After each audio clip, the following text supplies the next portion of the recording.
নমস্কার, আমি তরুণ ঘোষ। আমি বলেছিলাম গতকালকে প্রধানমন্ত্রী শুভেচ্ছা জানিয়েছেন আমাদের শুভেন্দু অধিকারীকে।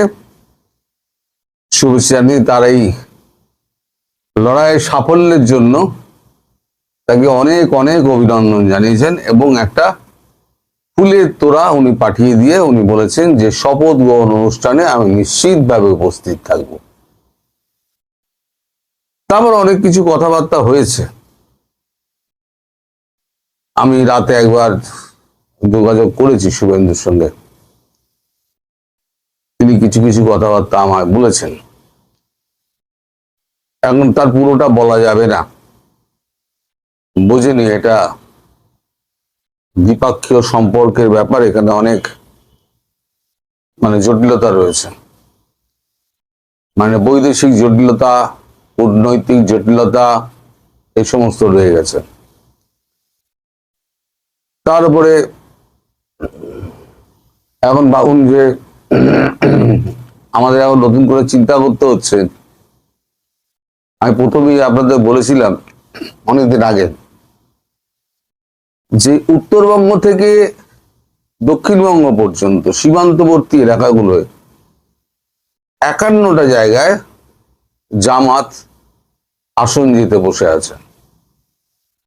ফলে এই অঞ্চলটা আমাদের খুব দরকার ছিল, আমাদের মাথা ব্যথার কারণ হয়েছিল। আর একটা খবর আপনাদের বলেছিলাম আমি, যে সীমান্ত অঞ্চলে যে মুসলিমরা রয়েছে তারা বিএসএফ এর অত্যাচারে তারা অতিষ্ঠ হয়ে গেছে। তারা বলছে যে আমাদের সঙ্গে চলুন, আমরা গিয়ে কাঁটাতারের বেড়া দিচ্ছি, এই অত্যাচার আমরা সহ্য করতে পারছি না, আপনারা দিনে রাতে এসে যখন তখন তল্লাশি চালাচ্ছেন। তারপরে তারাও উৎপাতে তারাও অতিষ্ঠ হয়ে উঠেছেন। এখন খবর পাওয়া যাচ্ছে যে সীমান্ত অঞ্চলের অনেক মুসলিম তারা কিন্তু বিজেপিকে ভোট দিয়েছে। এই যত উত্তরবঙ্গ থেকে আপনি নিচের দিকে নামবেন দক্ষিণবঙ্গ পর্যন্ত সমস্ত সীমান্তবর্তী অঞ্চলে সমস্ত একদম বিজেপি ওখানে জিতে গেছে। তার বাংলাদেশের একটা রাইট উইং আর ভারতবর্ষের একটা রাইট উইং মুখোমুখি দাঁড়িয়ে গেল। ভারতবর্ষের যে রাইট উইং আছে তাদেরও লোকজন আছে, বজরং দল, আবার জামাতেরও লোকজন আছে যারা গোড়ালি কাটা। কিন্তু গোড়ালি কাটার লোকেদের কলজের জোর আর বজরং দলের কলজের জোর দুটোর মধ্যে অনেক তফাৎ। আপনারা দেখেননি বজরং দলের চেহারা, আপনারা দেখেননি। একটা ভিডিও আমি ভাবি দেখাবো, কিন্তু আমি তো ইউটিউব আমায় অ্যালাউ করবে না। বজরং দলের যে হয়, যা হোক, সম্ভব হলে কেটে ছেটে আমি দেখাবো একদিন, বজরং দলের চেহারা দেখাবো, তাদের প্যারেড দেখাবো, তাহলেই হবে। তো আমি যেটা বলেছিলাম যে বাংলাদেশের ক্ষেত্রে কি ঘটতে পারে, দেখুন আমি অনেক কিছু আন্দাজ আগে থেকে দিয়ে দিই, তা নিয়ে অনেক হাসি মস্করা, আমার কটুবত কথাও শুনতে হয়, কিন্তু আলটিমেটলি দেরি হলেও সেগুলো ফলে। আমি যে এই যে বলেছিলাম যে সীমান্ত অঞ্চলের লোকেরা খুব ক্ষেপে আছে, তাতেও অনেকে গুজববাজ বলেছিল। বিজেপি জিতবে বলেছিলাম, তাতেও গুজববাজ বলেছে। এরা না জেনে বলে তো, আসলে ওদের হিসেব নিকেশ কষতে হয়, হিসেব নিকেশ কষে খবরাখবর নিয়ে তারপর শিওর না হলে পরে আমি বলি না সাধারণত। হ্যাঁ, দেরি হয়, বলতে দেরি হয়। আমি আজ বললাম কালকেই যে হয়ে যাবে তার কোনো মানে নেই। আমি যখন বলেছি ডিসেম্বরের মধ্যে শেখ হাসিনা বাংলাদেশে ফিরবেন এবং বিজেপি বাংলা দখল করবে, বিজেপির বাংলা দখল হয়ে গেছে, এবার নেক্সট টার্গেট হচ্ছে শেখ হাসিনাকে ডিসেম্বরের মধ্যে দেশে ফেরানো। গতকালকে আমাদের এখানে যে সমস্ত আওয়ামী লীগ নেতারা ছিলেন শুনেছি তারা নাকি অনেক উৎসব করেছেন। এই যে দীর্ঘদিন ধরে আমি বলে যাচ্ছি না, সীমান্ত অঞ্চলে যে আপনার এই জামাত জিতে আমাদেরকে একটা দুশ্চিন্তার মধ্যে ফেলে দিয়েছিল, সেই কথাটাই শুভেন্দু অধিকারীর মুখ থেকে এবার শুনুন শুভেন্দু অধিকারী কি বলছেন। একটু ভিডিওটা আমি চালিয়ে নিই। জামাতরা আমাদের 9টি সীমান্ত জেলার পাশের এলাকাতে জিতে গেছে। অ্যালার্মিং এটাই যে পশ্চিমবঙ্গের সীমান্তবর্তী যে বাংলাদেশের এলাকাগুলো আছে, আওয়ামী লীগের অনুপস্থিতির সুযোগ নিয়ে সেখানে জামাতিরা জিতেছে, যারা মৌলবাদ জঙ্গিবাদের উপর নির্ভর করে গ্রেটার বাংলাদেশের স্বপ্ন দেখে, যারা চিকেন নেককে কেটে ফেলার স্বপ্ন দেখে ইত্যাদি। এটা আমাদের কাছে আশঙ্কা। সেই কারণে পশ্চিমবঙ্গের রাষ্ট্রবাদী জনগণ, বিশেষ করে বাঙালি হিন্দু যাদের হোমল্যান্ড দিয়ে গেছেন ডক্টর শ্যামাপ্রসাদ মুখার্জি, স্বামী প্রণবানন্দ, এপ্রিলের নির্বাচনে কি পেলাম আর কি পাবো যোগবিয়োগ হবে। তার থেকেও বড় বিষয় যে জামাতরা আমাদের 9টি সীমান্ত জেলার পাশের এলাকাতে জিতে গেছে। It's a very alarming for patriotic people and specially the Hindu people in West Bengal. শুনলেন শুভেন্দু অধিকারীর কথা। আর একটা ভিডিও আমি আপনাদের চালাবো, সেটা কিন্তু এখনকার নয়, কিছুদিন আগের, নির্বাচনের কিছুদিন আগের। তাকে প্রশ্ন করা হয়েছিল, মানে প্রধানমন্ত্রীকে প্রশ্ন করেছিলেন আমাদের মমতা বন্দ্যোপাধ্যায়, যে উনিও তো মানে বিদেশি, উনি কি করে আশ্রিতা হয়ে থাকেন? উনি তো আশ্রিতা নন। আমি তো বলেছিলাম উনি আশ্রিতা নন, উনি আমাদের সম্মানীয় অতিথি। এবং প্রধানমন্ত্রী শেখ হাসিনা ভারতবর্ষের একজন প্রকৃত বন্ধু, এবং বন্ধুকে আতিথেয়তা যা করতে হয় ভারতবর্ষ সেটাই করছে, এবং যথাসময়ে বন্ধুকে তার দেশের বাড়িতে ফিরিয়ে দেওয়া হবে।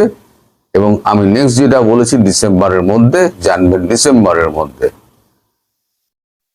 এই যে ভিডিওটা আমি আপনাদের দেখাবো, এই ভিডিওটা এখনকার নয়, কিন্তু এখন খুব প্রাসঙ্গিক। এই ভিডিওটা না দেখলে আপনি বুঝবেন না শুভেন্দু অধিকারীর মনের মধ্যে কি আছে এবং কেন্দ্র সরকারের মনের মধ্যে কি আছে, যেটা শুভেন্দুর মুখ দিয়ে বলানো হয়েছিল। এবার সেই ভিডিওটা দেখুন। হাসিনা ওয়াজেদ প্রধানমন্ত্রী হিসেবে ঢাকাতে শাহজালাল এয়ারপোর্টে নামবেন। তাহলে এবার পরিষ্কার হলো তো, আমি যেটা বলছিলাম, তিনি বৈধ প্রধানমন্ত্রী, তিনি প্রধানমন্ত্রী হিসেবেই তিনি শাহজালাল বিমানবন্দরে আসবেন এবং তাকে স্যালুট দিয়ে নিয়ে যেতে হবে। এখন সেটা কিভাবে হবে না হবে আমি বিস্তারিত সেটা আপনাদের বলতে পারবো না, কারণ অনেক বিধিনিষেধ প্রথমেই বললাম আমার উপরে রয়েছে। আর বিশ্বাসভঙ্গ আমি করি না। বিশ্বাসভঙ্গ যদি একবার হয়ে যায় তাহলে বিশ্বাস আর অর্জন করা যাবে না। এই এত বছর ধরে যে বিশ্বাস আমি তৈরি করেছি, আপনারা আমার অবিশ্বাস করেন, কথা কুকথা বলেন, আপনারা দর্শক, আপনাদের বলার অধিকার রয়েছেই, কিন্তু যারা খবর দেয় তারা যদি একবার তাদের অবিশ্বাসের পাত্র হয়ে যায় তাহলে দ্বিতীয়বার আমি খবর পাবো না। ফলে তার বিশ্বাসের মর্যাদাটা আমাকে রাখতে হয়। তাই এর থেকে বেশি আমি কিছু বলবো না। তবে আওয়ামী লীগ কর্মী যারা আছেন, যারা মনোবল ভেঙে পড়েছিলেন, তাদের মনোবল চাঙ্গা করার জন্য শুভেন্দুর এই ভিডিওটি, পুরনো ভিডিওটি এখন প্রাসঙ্গিক বলে আমি চালিয়ে দিলাম। আমার কাছে ছিল আগে, কিন্তু আমি চালাইনি, এখন আমি চালিয়ে দিলাম। এবার আপনারাই বুঝুন কি হতে যাচ্ছে। আর এখন রাস্তা ঘাট সব জনসমুদ্র জয় শ্রীরাম ধ্বনিতে। আপনারা যদি কেউ এখন এ দেশে আসেন তাহলে দেখবেন যে রাস্তাঘাট সমস্ত গেরুয়াতে ভর্তি হয়ে গিয়েছে। তৃণমূলের নামগন্ধ নেই। সব যত গুন্ডা ফুন্ডা ছিল না, দপ্তর ফপ্তর বন্ধ করে সব পালিয়ে গেছে। ইতিমধ্যে আবার তৃণমূলের দপ্তর সব দখল করা শুরু হয়ে গেছে। ওরা যেমন সিপিএম এর দপ্তর দখল করেছিল তৃণমূল জিতে, এবার তৃণমূল হেরেছে, এবার বিজেপি জিতেছে, বিজেপি দপ্তর দখল করছে, ভাঙচুর করছে, দপ্তর দখল করছে। এই যে রাস্তাঘাটের এই যে মানে ভিডিও, আমি হাওড়া ব্রিজের একটা ছোট ভিডিও দেখাচ্ছি, আপনারা সেই ভিডিওটা দেখুন।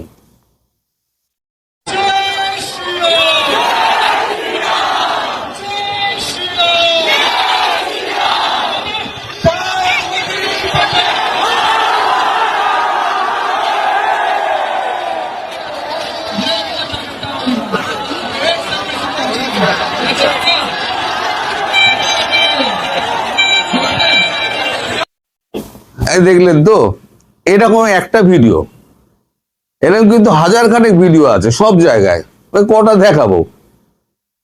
এখন একটা কথা আপনাদের দেশে খুব আলোচনা হচ্ছে, সেটা হচ্ছে 11টা দেশ নিয়ে 12টা দেশ নিয়ে হওয়ার কথা ছিল আমাদের এখানে প্রগতি, যে আমাদের যে মিলিটারি ড্রিলটা হওয়ার কথা, সেখানে বাংলাদেশকে কেন বাদ দেওয়া হয়েছে?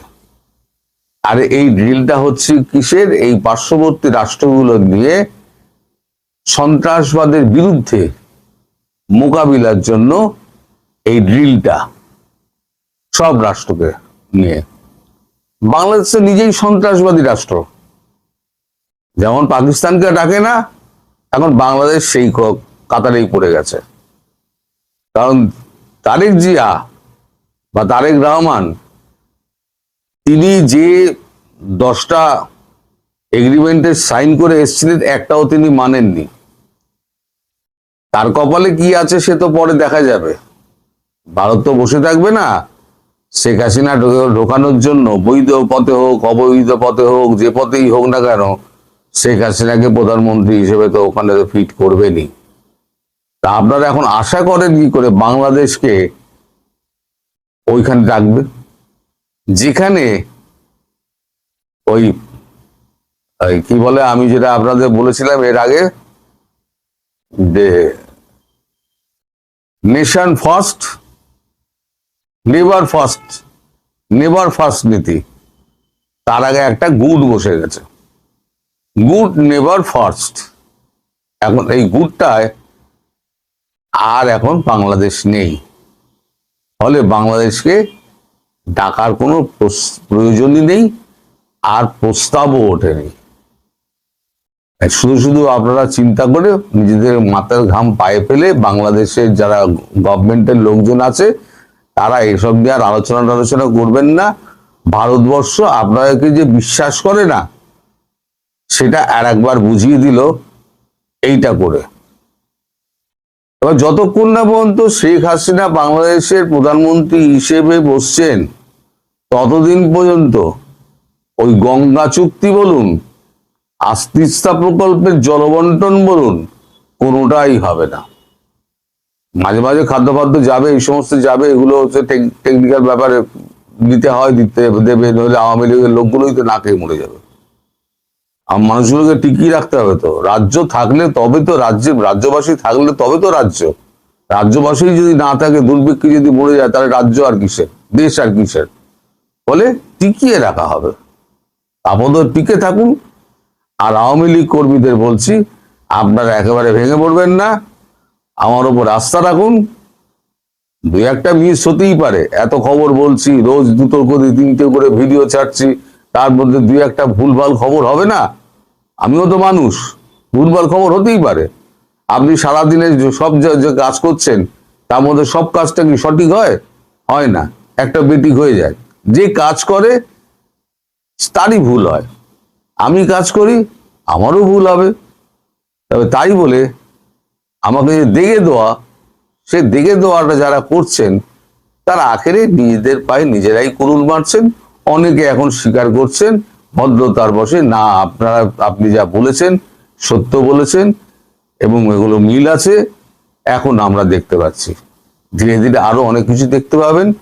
তারেক রহমানের অবস্থা কি হবে সেটাও দেখতে পাবেন। আর আওয়ামী লীগের মানে জোয়ারটা যখন চাপবে, সেই জোয়ারে ভেসে শেখ হাসিনাকে কিভাবে ভারত ঢোকাবে, সে প্ল্যান হয়ে গিয়েছে। আমি বলছি সে প্ল্যান হয়ে গিয়েছে, আমি এখন বলতে পারবো না। পারলাম ভেতরটা দুঃখ করছে, আমার মনে হচ্ছে যে আমি বলে দিই, কিন্তু সেটা আমি বলতে পারবো না, অনেক বাধ্যবাধকতা আছে। তাই আমার ওপর আস্থা রাখুন। ডিসেম্বরের মধ্যে অনেক ভেবেছি, আমি ডিসেম্বর বলেছি কারণ ইলেকশনটা ছিল। আর একটা কথা আমার জানাবার একটুখানি, সেটা হচ্ছে দাড়িটা মানে কাটতে না পারার জন্য আমাকে খুব একটা কদাকার লাগছে, মানে একেবারে ওষুধ লাগছে কি, একটু আমার জানাবেন তো। তাই সেই অনুযায়ী ব্যবস্থা করবো, আমি যে করেই হোক দাড়িটা কাটার ব্যবস্থা করব। লাভ ছাড়া ক্ষতি নেই, দিদি ছাড়া গতি নেই। অভিনেত্রী সায়নী ঘোষের এমন স্লোগানে সাড়া দিল না পশ্চিমবঙ্গের বেশিরভাগ ভোটার, বরং খেলা হবে বলে হুমকি দেয়া মমতা বন্দ্যোপাধ্যায়ের খেলা শেষ হয়ে গেল। আনন্দবাজারের হেডলাইন হয়ে গেল দুর্গের পতন। গেরুয়া ঝড়ে তাই প্রথমবারের মতো বাংলায় ফুটেছে পদ্ম। অপ্রত্যাশিত বড় জয়ে নবান্নের মসনদে বসতে চলেছে বিজেপি। মসনদে বসার জন্য যে 147 আসন দরকার তা ঝড়ের প্রথম ঝাপটায় নিশ্চিত করে ফেলেছে মোদি আর অমিত শাহের বাহিনী। এখন অপেক্ষা শুধু আনুষ্ঠানিক ঘোষণার। সারা ভারত জুড়ে চলছে দিদির এমন বিদায় নিয়ে চুল চেরা বিশ্লেষণ। কেউ কেউ বলছেন 5 দিদিকে বেঙ্গল প্রেসিডেন্সি থেকে বাড়ি পাঠিয়ে দিয়েছে, খান খান হয়ে গেছে দিদির সাম্রাজ্য। আবার জল্পনা কল্পনা শুরু হয়েছে কে হচ্ছেন পশ্চিমবঙ্গের নতুন মুখ্যমন্ত্রী। গঙ্গার পাড় থেকে বঙ্গের নির্বাচন নিয়ে আলোচনার ঝড় সীমান্ত পেরিয়ে পদ্মা এবং মেঘনা পারে, মানে ঢাকায়ও বেশ জমে উঠেছে। তবে সে আলোচনা একেবারেই ভিন্ন। ঢাকায় আলোচনা হচ্ছে পশ্চিমবঙ্গে বিজেপির আধিপত্য বাংলাদেশের জন্য কি বার্তা নিয়ে আসছে তা নিয়ে। পশ্চিমবঙ্গে বিজেপির উত্থান বাংলাদেশকে চাপের মুখে পড়বে। প্রশ্ন উঠেছে, সীমান্ত থেকে পানির মতো দৃশ্যমান সমস্যাগুলো নিয়ে কি দুই প্রতিবেশীর মধ্যকার সম্পর্কে নতুন মেরুকরণ দেখা দিবে, নাকি বাংলাদেশের রাজনীতিতে আওয়ামী লীগ ও শেখ হাসিনা ইস্যু এবং সংখ্যালঘু নির্যাতন নিয়ে নতুন করে জটিল হবে মোদি তারেক সম্পর্ক।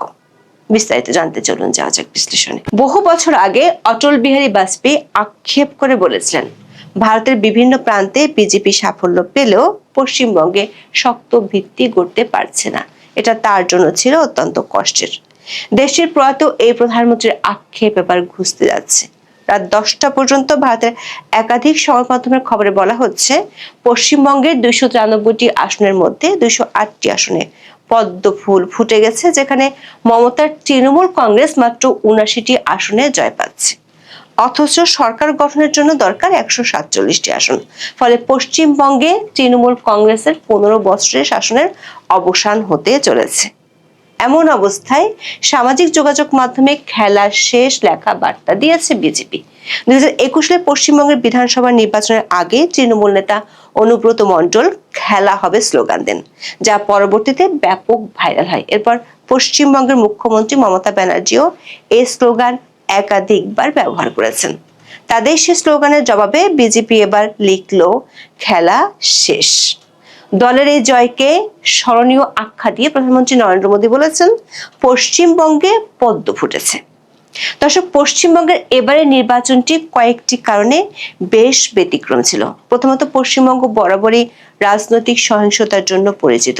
বিশেষ করে নির্বাচনী সহিংসতা ওই রাজ্যের এমন একটি বাস্তবতা যা সব দলের শাসনামলে কম বেশি বজায় থেকেছে।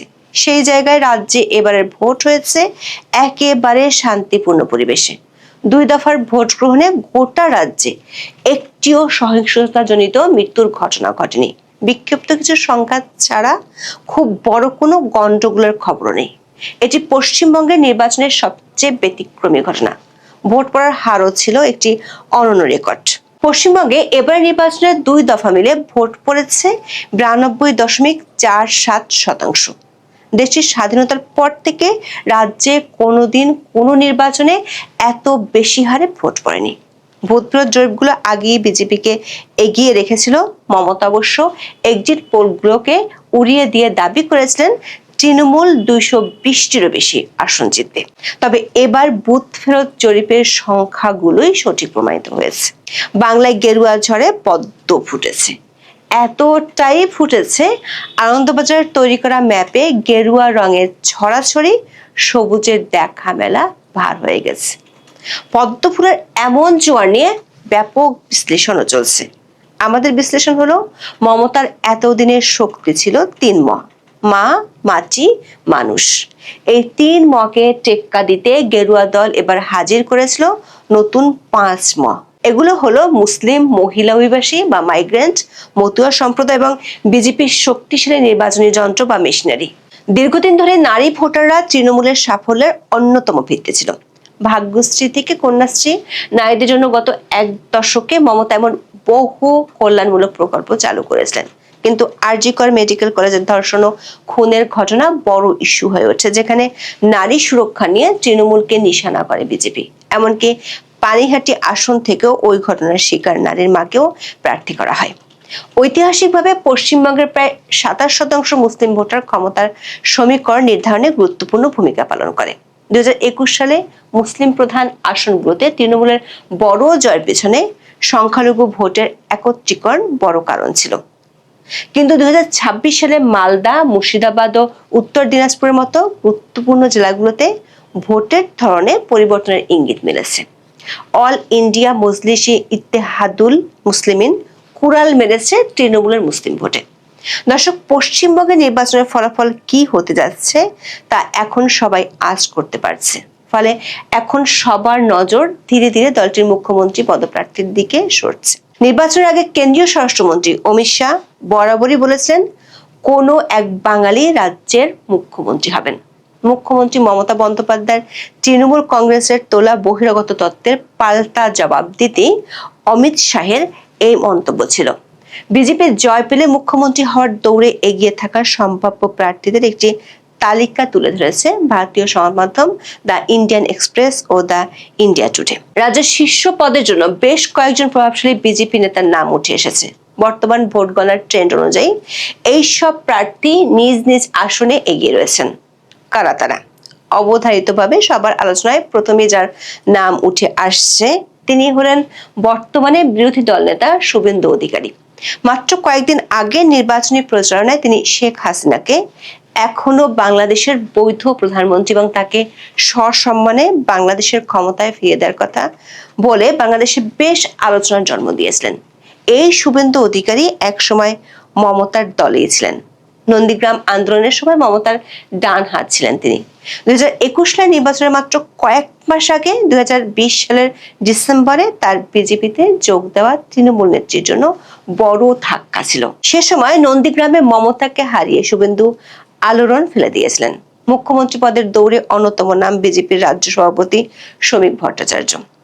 আরএসএস এর আদর্শে গড়ে ওঠা অভিজ্ঞ নেতা 2024 সাল থেকে রাজ্যসভার সদস্য। বিজেপি কোনো বাঙালি মুখ বেছে নিতে চাইলে শ্রমিক ভট্টাচার্য হবেন অন্যতম সেরা বিকল্প। এরপর উঠে আসছে সাবেক সাংবাদিক স্বপন দাশগুপ্তর নাম। এছাড়া আছেন সাবেক রাজ্য সভাপতি দিলীপ ঘোষ। যদিও 2024 সালের লোকসভা নির্বাচনের পর তিনি দল থেকে কিছুটা দূরে সরে গিয়েছিলেন, তবে গত জানুয়ারিতে কেন্দ্রীয় স্বরাষ্ট্রমন্ত্রী অমিত শাহের সঙ্গে সাক্ষাৎ হওয়ার পর তাকে আবারও মূলধারায় ফিরিয়ে আনা হয়। রাজ্য বিজেপির আরেক সাবেক সভাপতি সুকান্ত মজুমদার বর্তমানে ভারতের প্রধানমন্ত্রী নরেন্দ্র মোদী নেতৃত্বাধীন মন্ত্রিসভার কেন্দ্রীয় মন্ত্রী। বিজেপি তাদের শক্তিশালী ঘাঁটি উত্তরবঙ্গ থেকে কাউকে শীর্ষ পদের জন্য বেছে নিতে চাইলে তিনি অন্যতম পছন্দ হতে পারেন। দ্য ইন্ডিয়া টুডে তাদের রিপোর্টে 2 জন নারীকে সম্ভাব্য মুখ্যমন্ত্রীর পদে জায়গা দিয়েছেন। একজন হলেন অগ্নিমিত্র পাল। ফ্যাশন ডিজাইনার অগ্নিমিত্র বাংলায় বিজেপি মহিলা মঞ্চের প্রধান ছিলেন। খুব দ্রুতই রাজ্যের ভাইস প্রেসিডেন্ট হয়েছেন তিনি। আরেকজন নারী হলেন রাজ্যসভার সদস্য নামকরা অভিনেত্রী রূপা গাঙ্গুলি। সোনাপুর দক্ষিণের এমএলএ রূপা গাঙ্গুলি 2 বছর ধরে বাংলার বিজেপি মহিলা মঞ্চের সভাপতি হিসেবে দায়িত্ব পালন করছেন।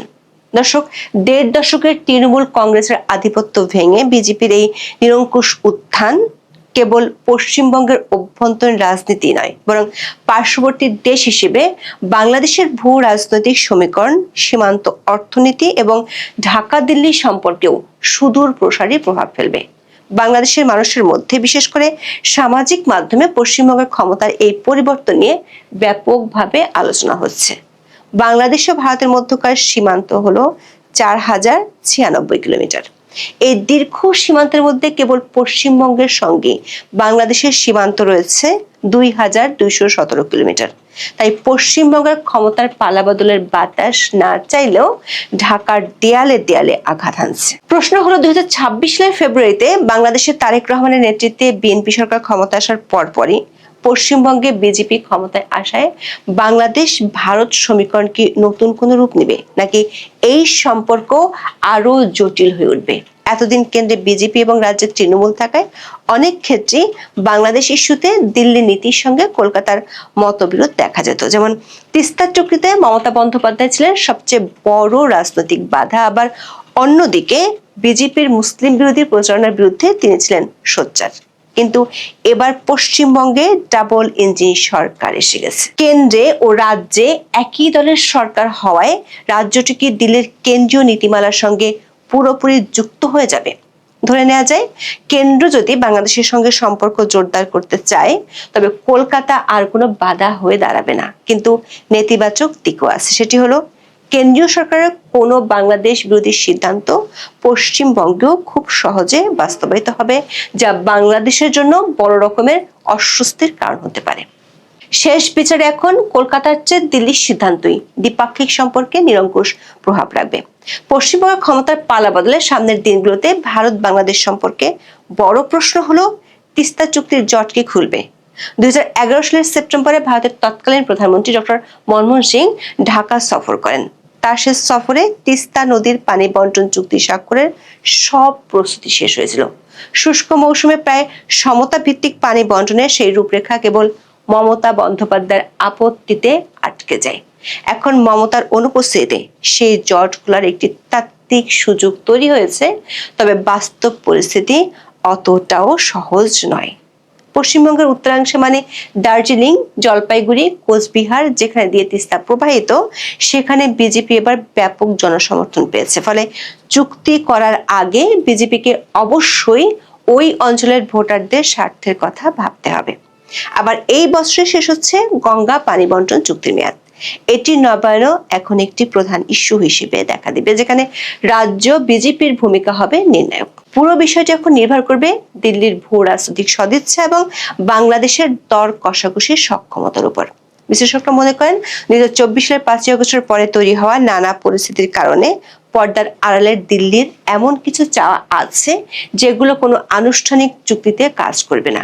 এগুলো নিয়ে দর কষাকষি হবে আড়ালে। শুভেন্দু অধিকারী যখন প্রকাশ্যে ঘোষণা দেন শেখ হাসিনা এখনো বৈধ প্রধানমন্ত্রী, তখন সেটি কেন্দ্রের অনুমতি ছাড়া হওয়ার কথা নাই। আবার পশ্চিমবঙ্গে বিজেপি জেতায় বাংলাদেশে এনআরসি, নাগরিকত্ব সংশোধনী আইন এবং অবৈধ অনুপ্রবেশ ইস্যুগুলোকে নতুন করে সামনে আনতে পারে। এই ইস্যুগুলো বাংলাদেশের জন্য অস্বস্তিকর হলেও এগুলো কতটা প্রভাব ফেলবে তা নির্ভর করবে ঢাকা দিল্লি সামগ্রিক সম্পর্কের উপর। সম্পর্ক যদি স্থিতিশীল ও মর্যাদাপূর্ণ থাকে তবে এসব ইস্যু নিয়ে খুব বেশি নাড়াচাড়া হবে না, কিন্তু সম্পর্কে টানাপোড়েন থাকলে এগুলোকে রাজনৈতিক হাতিয়ার হিসেবে ব্যবহারের পূর্ণ আশঙ্কা রয়েছে। আসামের মুখ্যমন্ত্রী হিমন্ত বিশ্ব শর্মা যেভাবে রাতের অন্ধকারে পুশব্যাকের কথা বলেছেন, পশ্চিমবঙ্গ সরকার যদি একই পথে হাঁটে তবে তার সীমান্ত পরিস্থিতিকে জটিল করে তুলবে। বাংলাদেশের হিন্দু সংখ্যালঘুদের উপর নির্যাতনের বিষয়টি দুদেশের জন্য স্পর্শকাতর একটি বিষয়।